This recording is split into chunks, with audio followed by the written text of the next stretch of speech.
monde et bienvenue dans ma chaîne. Aujourd'hui, j'ai de la compagnie, j'ai Sophie qui va me servir de modèle pour la prise des mesures lorsque vous voulez faire vos gabarits de base.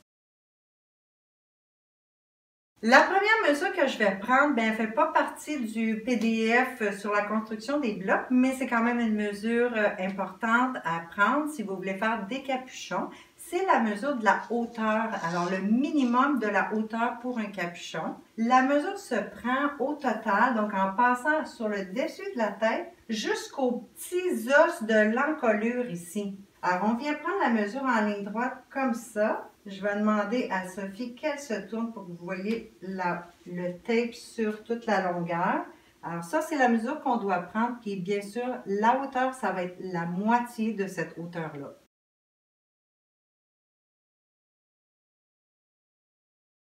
La prochaine mesure, ça va être la mesure de la médiane dos. Alors, pour pouvoir prendre votre mesure correctement, venez vous placer un petit élastique rond au niveau de la taille.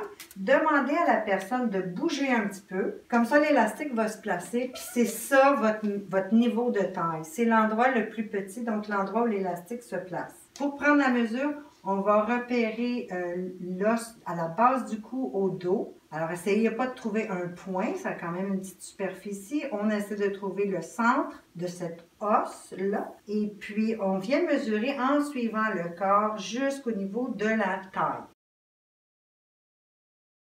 La prochaine mesure qu'on va prendre, ça va être la mesure de la carrure au dos. Pour ça, ce que j'ai trouvé pour vous donner comme référence, c'est de faire lever les bras et plier.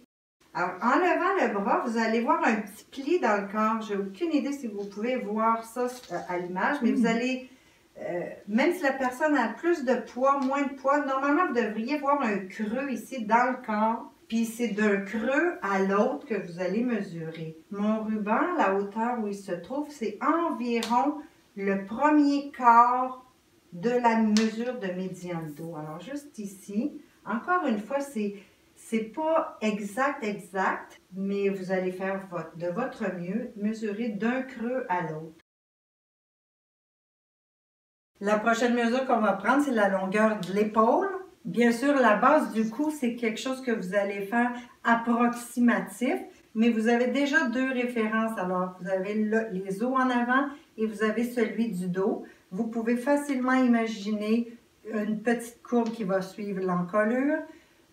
Alors, la base du cou. Pour le bout de l'épaule, vous pouvez vous imaginer une ligne droite comme ça, une ligne droite comme ça, et ça va être votre point d'épaule. Alors, on vient mesurer d'un point imaginaire à l'encolure, pour la base de l'encolure, jusqu'au bout de l'épaule. Ce n'est pas une mesure fixe, c'est quelque chose qui peut s'ajuster après que votre gabarit est construit. Alors, il ne faut pas être fou avec ça. Maintenant, les mesures les plus faciles, les plus habituelles, c'est le niveau de poitrine, niveau de taille et niveau de hanche. Je vais commencer avec le niveau de la poitrine. On va me demander souvent si est-ce que je mets une brassière, pas de brassière. Moi, je pense que si vous avez l'habitude de porter une brassière, portez votre brassière parce que vous voulez faire votre base qui va vous faire lorsque vous portez votre brassière. Si vous avez l'habitude de ne pas en porter, ce n'est pas nécessaire non plus. Votre base va vous faire comme vous vous habillez. Alors, on vient mesurer au point le plus fort du niveau de la poitrine, puis vérifier que votre mesure ou votre galon à mesurer se trouve bien parallèle au plancher et on prend simplement la mesure. La prochaine mesure qu'on va prendre, c'est celle de la taille, la circonférence de la taille. Je vais demander à Sophie qu'elle se tourne pour le côté, juste pour que vous voyez que l'élastique, probablement, va avoir un angle. Cette mesure-là n'est pas parallèle au plancher. Si vous remarquez, normalement, la taille va remonter vers le devant, puis c'est normal comme ça. Alors, on ne replace pas l'élastique, on le laisse tel quel, puis on vient prendre notre circonférence. La prochaine mesure qu'on prend, c'est celle du niveau des hanches.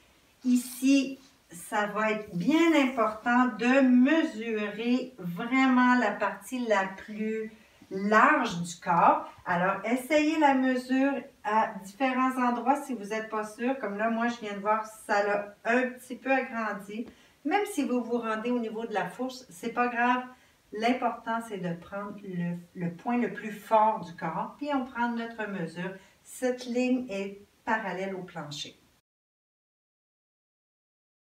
La prochaine mesure qu'on va prendre, bien, plus utile pour les pantalons, la construction du pantalon, bien, est essentielle pour la construction du pantalon, c'est la hauteur du montant.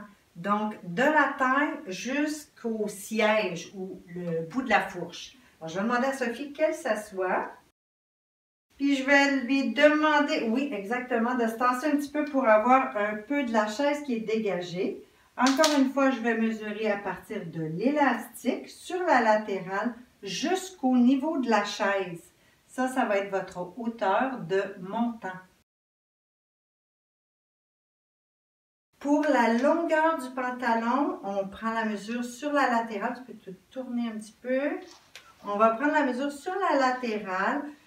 Dans les notes PDF que je vous ai mis sur mon site Wix, je vous dis de mesurer jusqu'à 2 cm du plancher. Donc, pas de souliers.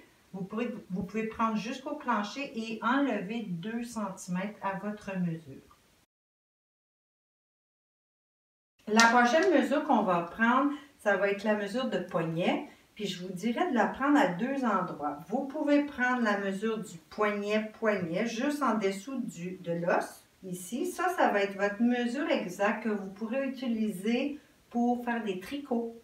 La deuxième mesure qu'on va prendre, ça va être utile pour les manches sans ouverture dans les tissés. Alors, c'est la grandeur que vous avez besoin pour entrer votre main ou votre bras dans la manche. Puis, on va la prendre plus bas, le point le plus large de votre main. Alors, ça devrait être la mesure que vous avez besoin pour le bas d'une manche qui n'a pas d'ouverture. Alors, une dernière petite mesure qu'il ne faut pas oublier, ça va être la mesure du point d'apex au point d'apex. Puis on prend la mesure, on va la diviser par 2 pour faire notre gabarit. On essaie de trouver le point le plus fort et on est mieux avec une plus petite mesure qu'une plus grande mesure, puisque si on prend la mesure trop large, ça va donner visuellement l'impression que le corsage ou tout le corps est plus large. Alors plus petit, c'est mieux que plus large. C'est tout pour aujourd'hui. Merci d'avoir été là. Un gros merci à Sophie. À la prochaine!